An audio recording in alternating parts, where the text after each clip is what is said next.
75 biċċa tal-arti se jkunu irkantati fl-24 ta' Novembru fil-Palazz San Anton. Dan waqt l-irkant tal-Malta Community Chest Fund bil-fondi miġbura jmorru kollha b'risq dawk li huma fil-bżonn.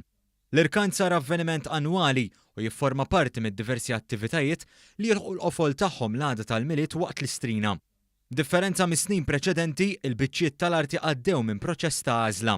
Tal-Arti li jifforma parti mill-Kumitat tal-Irkant spjega x'kienu l-fatturi li kkaratterizzaw dal-proċess. Iddeċidejna li naraw l-ispaċċju li għandna, naraw il-ħin li għandna, ħriġna b'70 biċċa ta' arti, fil-fatt għandna 75 biċċa ta' arti, u kellna ninformaw l-artisti li ħanamlu selection. Selection mhux ta' minnu l-isbaħ, mhux ta' minnu l-aħjar, ta' kif ħanżewqu biex ma jkollokx more of the same.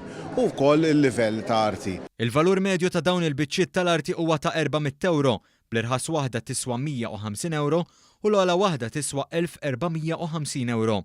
Sena wara sena dan l-irkant dejjem kien ta' suċċess u mistenni minn ħafna.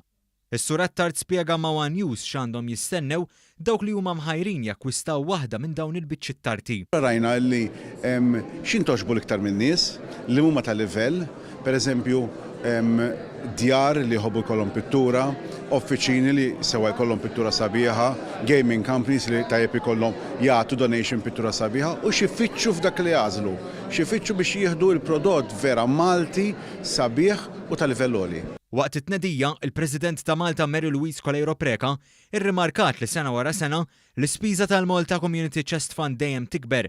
Sostniet li l-ispiża dis-sena mistennija taqbes id-9 miljun euro u għaldaqstant il-fondi miġbura mill-irkant jgħinu sabiex ikompli jingħata l-appoġġ lil min verament għandu bżonn.